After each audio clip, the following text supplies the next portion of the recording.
श्वेता खोलीच्या एका कोपऱ्यात बसली होती. ती तिची बोटं सारखी सारखी मोडत होती. ती हळू आवाजात नवऱ्याला म्हणाली, अहो, मला खरंच खूप भीती वाटत आहे. तुम्हाला माहीत आहे ना, ही गोष्ट जर तुमच्या बहिणीला समजली तर काय होईल? आणि आईंना सांगितलं तर एका मिनिटाच्या आत जाऊन सगळं काही सांगतील. म्हणून मी अजून त्यांना पण काही सांगितलं नाही. मला कुठली रिस्क घ्यायची नाही.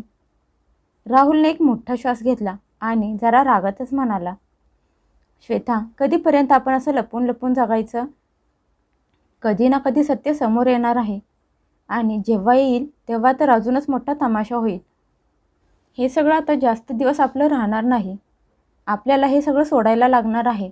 मग ते कसे पण असू दे. बाहेर उभी असलेली त्याची आई मालतीताई, त्यांनी त्यांचं सगळं बोलणं ऐकलं होतं. त्या रागात खोलीत घुसून म्हणाल्या, माझ्यापासून काय लपवून ठेवलं आहे? आणि हे घर सोडण्याचा काय अर्थ आहे? नक्की चालू काय आहे इथे? आईचं बोलणं ऐकून राहुल काही क्षण सुन्न झाला. त्याच्या तोंडातून शब्द बाहेर यायचे बंद झाले. त्याला शांत बसलेला बघून त्याची आई अजूनच भडकली. त्या सुनेकडे श्वेताकडे बोट दाखवत रागाने म्हणाल्या, या बाईने तुला तिच्या मुठीत करून ठेवलं आहे. म्हणून तर तू तुझ्या आईपासून गोष्टी लपवायला लागला आहेस. अरे सांग तरी, तुम्ही दोघांनी असं कुठलं पाप केलं आहे की घर सोडायची वेळ आली आहे? या म्हातारपणात मला रस्त्यावर सोडणार आहेस का तू? असं म्हणत त्यांनी सुनेचा कान पकडला आणि जोरात ओढत म्हणाल्या, बोल ना, आता का गप्प बसले आहेस तू?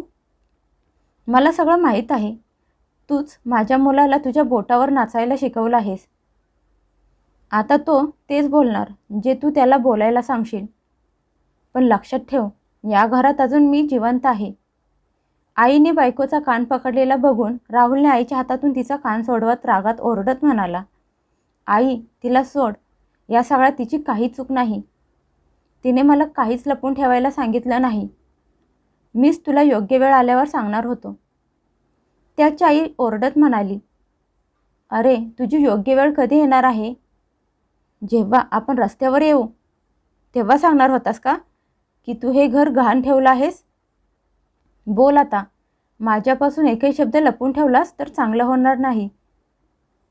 आईचं बोलणं ऐकून राहुलने नजर खाली घातली आणि हळू आवाजात म्हणाला, आई, मी या घरावर लोन घेतलं होतं आणि आता परिस्थिती अशी आहे की आपल्याला हे घर सोडायला लागणार आहे. फक्त 1 महिन्याची मुदत आहे आपल्याजवळ.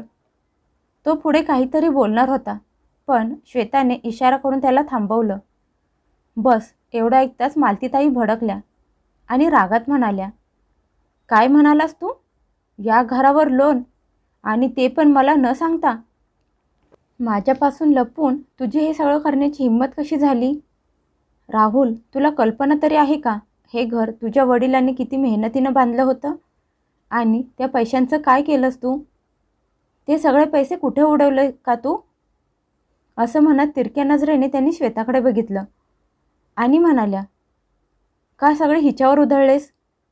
श्वेताने हळूच नवऱ्याकडे बघितलं, जणू डोळ्यांनी सांगत आहे, आत्ता काही सांगू नका. राहुल अडखळत म्हणाला, आई, बिझनेसमध्ये तोटा व्हायला लागला होता म्हणून मी लोन घेतलं होतं. तू काळजी करू नकोस, मी सगळं ठीक करेन.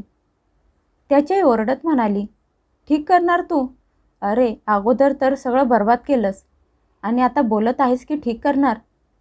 एवढा मोठा निर्णय घेतला आणि एकदाही आईला सांगणं गरजेचं वाटलं नाही का तुला? वा राहुल, आज तू हे सिद्ध केलंस की या घरात माझी काहीच किंमत नाही. राहुल सगळं ऐकत शांत उभा होता. तेवढ्यात त्याची सगळा राग श्वेतावर काढत म्हणाली, आणि तू खूप साधी सरळ बनत असतेस ना, पण आतल्यात माझ्या घराला वाळवीसारखी पोखरलंस तू. माहीत नाही माझ्या मुलावर कुठली काळी जादू केली आहेस तू. श्वेता काही न बोलता गपगुमान ऐकत उभी होती. ते बघून राहुल खूपच जास्त बेचैन होत होता. वातावरण बिघडत चाललेलं बघून राहुल मध्येच म्हणाला, आई, बास कर, तू तिला काही बोलू नकोस. खरंच या सगळ्यात तिची काहीच चूक नाही. तू फक्त शांत हो. तू बघ, पुढे सगळं छान होणार आहे. असं म्हणत तो आईला हाताला पकडून खोलीतून बाहेर घेऊन गेला आणि हॉलमध्ये बसून आईला समजावायला लागला. इकडे श्वेताने एक मोठा श्वास घेतला. जणू लढाईचा पहिला टप्पा जिंकला आहे. तिच्या चेहऱ्यावर हलका हसू उमटलं जे तिच्या मनात लपलेल्या रहस्याकडे इशारा करत होतं. काही वेळाने राहुल खोलीत आला आणि दार बंद करून तिखट स्वरात म्हणाला, श्वेता, तू हे अजिबात बरोबर केलं नाहीस. तुझ्यामुळे मला आईला अर्धवट सत्य सांगायला लागलं. विचार कर, जेव्हा आईला पूर्ण सत्य समजेल तेव्हा काय होईल? श्वेता त्याच्या डोळ्यात बघून म्हणाली, हे बघा राहुल, मी तुमच्या बहिणीला तुमच्यापेक्षा जास्त चांगलं ओळखते. प्रत्येक वेळी घरातल्या गोष्टीत आडवा पाय घालत असतात. आता जर त्यांना समजलं तर आपले कुठलंच काम त्या पूर्ण होऊ देणार नाहीत. त्यामुळं चांगलं हेच आहे की योग्य वेळ येईपर्यंत सत्य त्यांच्यापासून लपवलेलं बरं. राहुल तिच्याकडे बघतच राहिला. तिकडे मालतीताई मनातल्या मनात जळत होत्या. खोलीत आल्या आल्या त्यांनी त्यांच्या मुलीला रमाला फोन केला.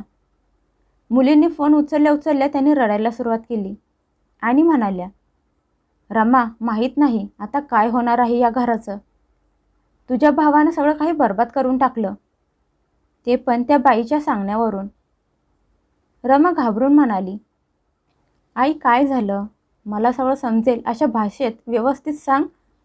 तिच्या आईने डोळे पुसले आणि म्हणाल्या, राहुलने या घरावर बिझनेससाठी लोन घेतलं आहे आणि आता बोलत आहे की हे घर सोडायला लागणार आहे. पण मला त्याच्या बोलण्यावर जरा पण विश्वास नाही. जर खरंच असं काही असतं तर त्याने माझ्यापासून का लपवलं असतं? काही ना काही गडबड नक्की आहे.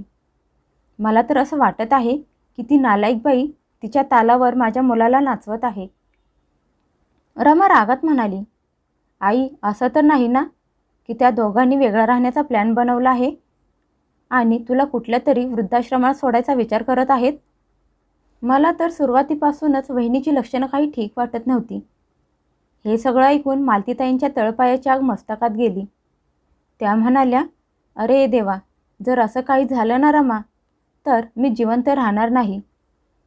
आता तर मला प्रत्येक पाऊल विचार करून टाकायला लागणार आहे. त्यांच्या प्रत्येक हालचालीवर नजर ठेवायला लागणार आहे. रमा अजून आगीत तेल ओतायचं काम करत म्हणाली, बरोबर आई, तू त्यांच्या प्रत्येक गोष्टीवर बारीक लक्ष ठेव. ते काय बोलत आहेत, कुठे जात आहेत, सगळं काही. मला तर त्यांच्यावर संशय येत आहे. आणि हो, अजून एक गोष्ट, एवढं मोठं घर आहे. दादाने विकलं किंवा घाण ठेवलं तर त्यात माझा पण हिस्सा आहे. मी पण त्या घराची मुलगी आहे, कुठली परकी नाही. मला न विचारता एवढा मोठा निर्णय कसा काय घेतला त्याने? तिची आई दात होठ खात म्हणाली, रमा, तू काळजी करू नकोस. आता तुझी आई जागी झाली आहे. आता मी त्याची प्रत्येक चाल समजून घेणार. त्या दिवसानंतर मालतीताई घरातल्या अदृश्य जासूस बनल्या. त्या प्रत्येक वेळी सावध राहायच्या. कधी किचनच्या बाहेर तर कधी त्यांच्या खोलीच्या बाहेर कान लावून उभ्या राहायच्या आणि प्रत्येक छोटी मोठी गोष्ट फोन करून मुलीच्या कानावर घालत असायच्या. इकडे श्वेताला सासूच्या वागण्यावर संशय यायला लागला. त्यामुळे ती नवऱ्याशी बोलताना खूप सावधानपणे बोलत असायची. त्यामुळे कितीही प्रयत्न करून तिच्या सासूला काही कळत नसायचं आणि ही गोष्ट तिच्या सासूला अजूनच बेचैन करत असायची. नक्कीच खूप मोठा प्लॅन चालू असणार. दिवस पुढे गेले. महिना संपायला आला. जसजसे दिवस जवळ येत होते, मालतीताईंची भीती आता रागात बदलायला लागली होती. एक दिवस फक्त आठवडा राहिला होता. तेव्हा राहुल हळू आवाजात म्हणाला, आई, आता आपल्याला हे घर सोडून दुसऱ्या घरात राहायला जायला लागणार आहे. तू सगळं सामान बांधायला सुरुवात कर. एवढं ऐकताच त्याची भडकली आणि म्हणाली, वा रे बाळा, आता फक्त हेच दिवस बघायचे बाकी राहिले होते. स्वतःचं घर सोडून भाड्याच्या घरात राहायला जायचं. काय दिवस दाखवले आहेस तू तुझ्या आईला? असं म्हणत डोक्यावर मारून घेत रडत म्हणाल्या, तुझ्या बाबांचा आत्मा पण वर बसून रडत असेल. त्यांनी त्यांच्या मेहनतीने बांधलेल्या घराचं तू असं वाटोळं केलंस. तेवढ्यात त्यांची नजर अचानक सुनेवर पडली, जी एका कोपऱ्यात उभी होती आणि तिच्या गालावर हलकं हसू होतं. पण ते हसू तिच्या सासूच्या नजरेतून लपलं नाही. त्या म्हणाल्या, बघत आहे मी तुला. खूप आनंद होत असेल ना? शेवटी तुझी चाल यशस्वी झाली. तुझी तर अशीच इच्छा होती ना की मी या घरातून निघून जावं? आता शांती मिळाली असेल ना तुझ्या मनाला? श्वेता हळू आवाजात बोलली, पण तिच्या बोलण्यात वेगळा आत्मविश्वास होता. ती म्हणाली, आई, जे होत आहे ते बरोबर होत आहे. तिची सासू ओरडत म्हणाली, शांत बस, मला शहाणपण शिकवू नकोस. तू तर माझं घर बरबाद केलंस. आता मला शिकवणार आहेस का तू, काय बरोबर काय चूक? राहुल मध्येच म्हणाला, आई, प्लीज तू समजून घेण्याचा प्रयत्न का करत नाहीस? त्याची आई रागात डोळे मोठे करून त्याच्याकडे बघून म्हणाली, काय समजून घेऊ? माझा मुलगा आता माझा राहिला नाही. तो त्याच्या बायकोच्या ताटाखालचं मांजर झाला आहे. त्याने त्याच्या आईला या अवस्थेत आणून सोडलं आहे की स्वतःच्या घरातून बाहेर पडण्याची वेळ आली आहे. घरातलं वातावरण आता असं झालं होतं की प्रत्येक शब्द बाणासारखा टोचत होता. शेवटी तो दिवस पण आला ज्या दिवशी घर सोडण्याची वेळ आली. मालतीताईंनी एक नजर घरावर टाकली. त्यांच्या डोळ्यातून पाणी थांबायचं नावच घेत नव्हतं. त्या थरथरत्या आवाजात म्हणाल्या, तुझ्या बाबांची अमानत अशा हातातून निसटून गेली. मी कधी विचार पण केला नव्हता की एक दिवस मला या अवस्थेत घर सोडायला लागेल. सारखं सारखं वळून वळून बघत त्या गाडीत जाऊन बसल्या. श्वेता सगळं बघत होती. तिच्या चेहऱ्यावर तीच रहस्यमय शांती होती की बस थोडा वेळ अजून. तिची सासू सगळ्या प्रवासात शांत बसली होती. त्या खिडकीतून बाहेर बघत राहिल्या, रडत होत्या. मनात एकच भीती होती, माहीत नाही माझा मुलगा मला कुठे घेऊन निघाला आहे. खरंच मला वृद्धाश्रमात तर नेऊन सोडणार नाही ना? त्यांनी स्वतःला सावरलं. मुलासाठीचे असणारे प्रेम त्यांना बोलू देत नव्हतं, पण मनाच्या एका कोपऱ्यात श्वेतासाठी असलेला तिरस्कार भडकत होता. या बाईने माझ्या मुलाला माझ्यापासून हिसकावून घेतलं. आज तिच्यामुळेच मला माझं स्वतःचं घर सोडायला लागलं. अचानक गाडी मोठ्या नवीन बंगल्याच्या समोर येऊन थांबली. हिरव्यागार झाडीत असणारा बंगला बघून मालतीताई एक क्षण चकित झाल्या. त्यांनी घाबरून मुलाला विचारलं, तू मला कुठे घेऊन आला आहेस? हे कुणाचं घर आहे? एवढ्या मोठ्या बंगल्यात आपण भाड्याने राहणार आहोत का? आणि त्याचं भाडं पण खूप जास्त असेल. ते तू कसे देणार आहेस? राहुल हसला आणि म्हणाला, आई, तू अगोदर गाडीतून खाली उतर, नंतर मी तुला सगळं सांगतो. मालतीताई राहुलच्या सांगण्यावरून भीतभीत गाडीतून खाली उतरल्या. राहुल त्यांना मुख्य दाराजवळ घेऊन गेला. तशी त्याची आई म्हणाली, राहुल, मला खरं खरं सांग, हे घर कुणाचं आहे? राहुल त्यांच्या डोळ्यात बघून म्हणाला, आई, हा बंगला आपला आहे. मालतीताई मुलाचं बोलणं ऐकून चकित झाल्या. राहुलने मोठा श्वास घेतला आणि म्हणाला, आई, मी आपल्या जुन्या घरावर लोन घेतलं नाही, तर ते विकलं आहे. कारण हा नवीन बंगला तयार झाला होता. त्यामुळे आपल्याला ते घर सोडून इथे शिफ्ट व्हायला लागलं. एक क्षण शांतता पसरली. त्याच्या आईच्या डोळ्यातून पाणी यायला लागलं आणि पुढच्या क्षणी त्यांचा चेहरा कठोर झाला. त्या म्हणाल्या, तू हे सगळं माझ्यापासून आणि तुझ्या बहिणीपासून लपवून ठेवलंस. एवढी मोठी आनंदाची बातमी सगळ्यांना सांगायला हवी होती ना? पण नाही, मला माहीत आहे तुझ्या बायकोने तुला थांबवलं असणार. असं म्हणत त्यांनी तिरक्या नजरेने श्वेताकडे बघितलं. श्वेता काही बोलणार त्या अगोदर राहुल म्हणाला, आई, अगोदर आत तर येऊन बघ. मालतीताई जशा आत गेल्या त्यांचे डोळे आश्चर्याने मोठे होत गेले. प्रत्येक वस्तू एवढी छान आणि अँटिक होती. त्या गोष्टी बघून त्यांचा राग एका क्षणात गायब झाला. राहुल म्हणाला, आई, आता तू रमाला फोन करून सांगू शकतेस. त्याच्या आईने लगेच मुलीला फोन केला आणि म्हणाल्या, रमा, आज खूप मोठा दिवस आहे. मला आज समजलं की राहुलने त्या घरावर लोन घेतलं नाही, तर ते घर विकून नवीन बंगला खरेदी केला आहे. बंगला खूप सुंदर आहे. आईचं बोलणं ऐकून रमाच्या चेहऱ्यावरचा रंगच उडाला. ती रागात म्हणाली, काय? याचा अर्थ घर घाण ठेवलं नाही, तर ते विकून टाकलं आहे आणि मला सांगितलं पण नाही. तिच्या आईने नवीन घराचा पत्ता तिला सांगितला आणि फोन कट केला. फोन ठेवून तिला खूप राग आला. ती मनातल्या मनात म्हणाली, म्हणजे माझ्यासोबत हा खेळ खेळला गेला तर माझा हिस्सा पण गिळला आणि मला खबर पण होऊ दिली नाही. काही वेळाने रमा रागात त्या पत्त्यावर येऊन पोहोचली. जशी घरात ती आली तिची नजर श्वेतावर पडली. श्वेता हसून म्हणाली, अहो ताई, आम्ही तुम्हाला सरप्राईज देणार होतो, पण आईंनी तुम्हाला अगोदरच सांगितलं. रमा तिरक्या नजरेने तिच्याकडे रागात बघत म्हणाली, हो वहिनी, सरप्राईज तर तू मला खूप छान आणि मोठं दिलंस. एवढा मोठा बंगला खरेदी केलास, तो पण दुसऱ्याच्या वाटणीचा हिस्सा हडपून. तुला खूप आनंद झाला असेल ना? श्वेता एक क्षण चकित झाली आणि म्हणाली, ताई, तुम्ही काय बोलत आहात? कुणाचा हिस्सा, कुणाची वाटणी? रमा रागात मोठ्या आवाजात म्हणाली, कुणाचा हिस्सा? माझा हिस्सा. मी पण या घरची मुलगी आहे. बाबांच्या घरावर माझा पण हक्क आहे. त्यात माझी पण वाटणी आहे. मागे उभ्या असलेल्या रमाच्या चेहऱ्यावरची चालाकी आणि हलका हसू स्पष्ट दिसत होतं आणि ते श्वेतानं बघितलं होतं. तिने मोठा श्वास घेतला आणि मनातल्या मनात म्हणाली, नंदुबाईंनी परत एकदा या घरात आमच्या आनंदात विष कालवलं, पण यावेळी मी सगळं शांत बसून सहन करणार नाही. अचानक श्वेता शांत पण थंड स्वरात म्हणाली, आई, एक गोष्ट विचारू का तुम्हाला?